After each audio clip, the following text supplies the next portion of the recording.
welcome to the dungeon again. This is Lampworking 101.31 or 32. I'm not quite sure. I'm pretty sure it's 31. Anyway, this is something I've been wanting to show you guys for a while. It is a little animal on a bead animal. We're gonna make a bear.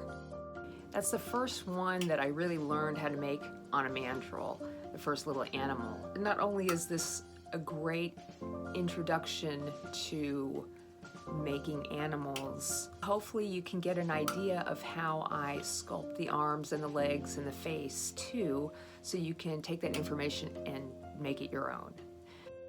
All of this stuff are literally just steps that you are climbing up the ladder of flameworking to get to your own unique style.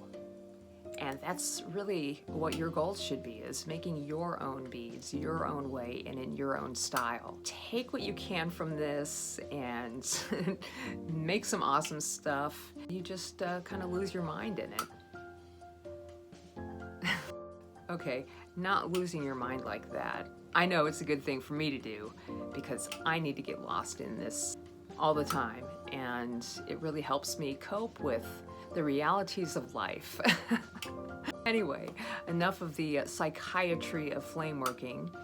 Let's go ahead and get started, and we will see you next time in the dungeon.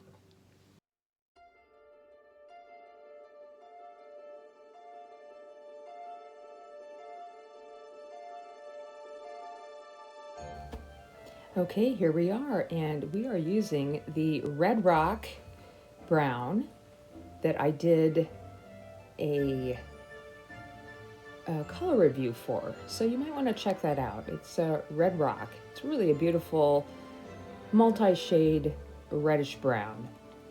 And the first thing I need to do is to just figure out how tall do I want my bear to be.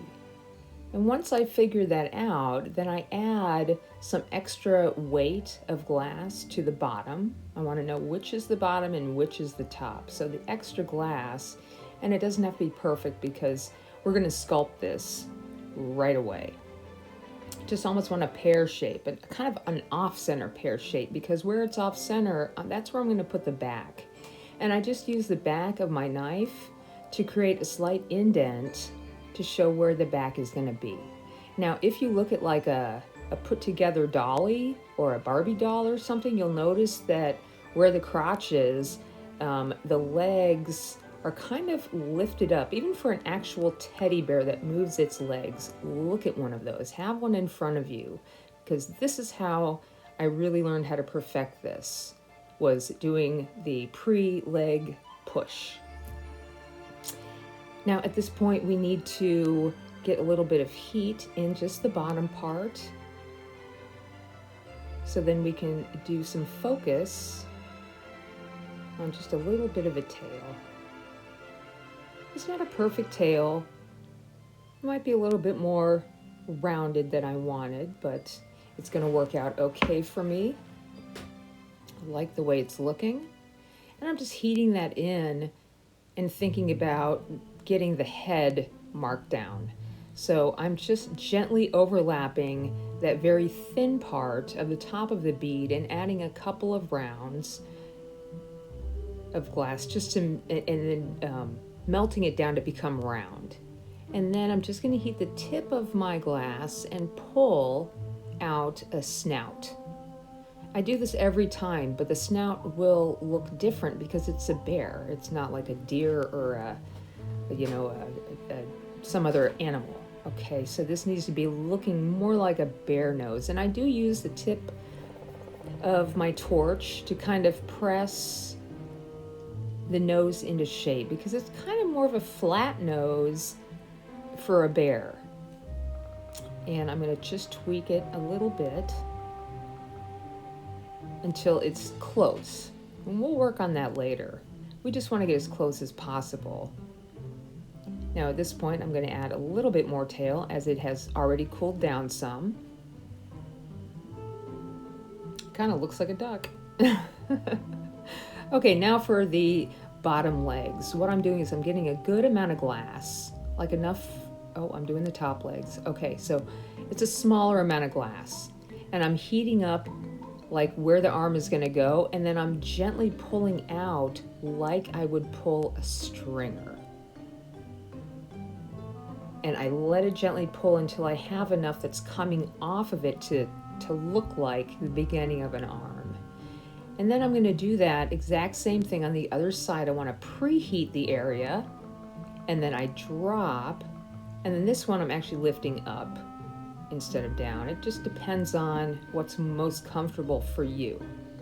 And I'm gently lifting. I know you can't see this, but I am lifting it up very gently through the flame and letting the bottom part of it cool down so I can then have the two arms. And I will pull a little bit off here and there to make them even. I might even have to add a little bit later on. But now that I have the forearms established, we can go ahead and work on the legs.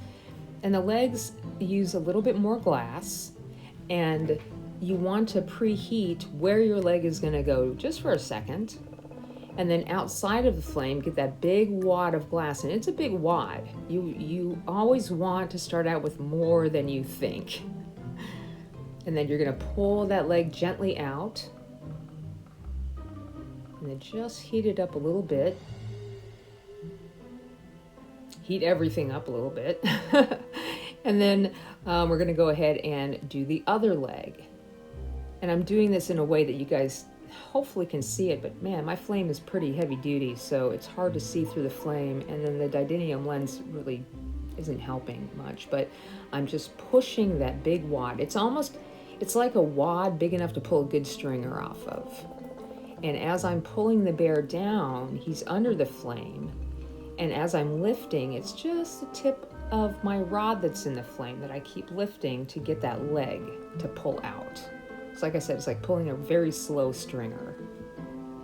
Now I can go ahead and pull these arms out a little bit. You can pull stringers off of them and get them to where they need to go. And then you want to make sure everything is nice and warm all the time. It's okay to let it cool down quite a bit because you're constantly adding more pieces and adding heat. And here what I want to do is add the feet. So it's just a very large round ball that I circle on the very tip of that bit, and then I'll come in with my knife and make them into feet that go up, just like you would a teddy bear. And like I said, I have a teddy bear that has moving arms like this, and I have used that and looked at it very much just to see exactly what the basic pattern looks like. I mean, it's not going to be like this perfect bear, but it should look bearish. I hope. Let me know if it looks like a bear, you guys, because if not, I haven't done my job right. And now after I've added those little bits to the arms, same thing, little dots, I'm just going to push them up slightly so it's almost looking out towards you.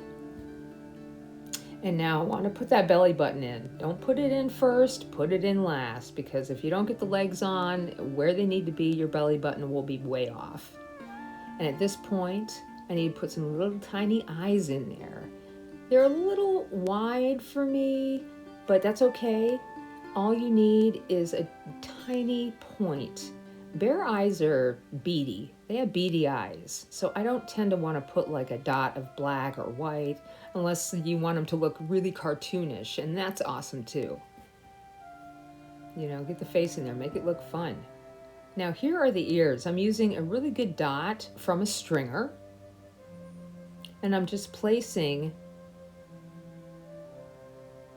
the two dots right behind the eyes. If it gets a little into the eye, don't worry about it. It's only glass. This is something you'll want to make a lot of. These are great. And then I use my tungsten pick, do you see, to just press in where they touch and lift up and behind to get that slight impression coming from the inner ear. Now I might do a little bit more work on the nose, just so it doesn't look so mouse-like, maybe? Even though I don't think it's looking like a mouse. It ends up looking, I really am kind of proud of myself here on this one. And it is a very simple. There's no other colors involved. It's just what it is. Here's our bear, a little bit more fix up. And I did want to mention that he goes through a few phases at the very end. I do not want him to be shiny. So thanks for watching, you guys. Check out the rest of the video and we will see you next time.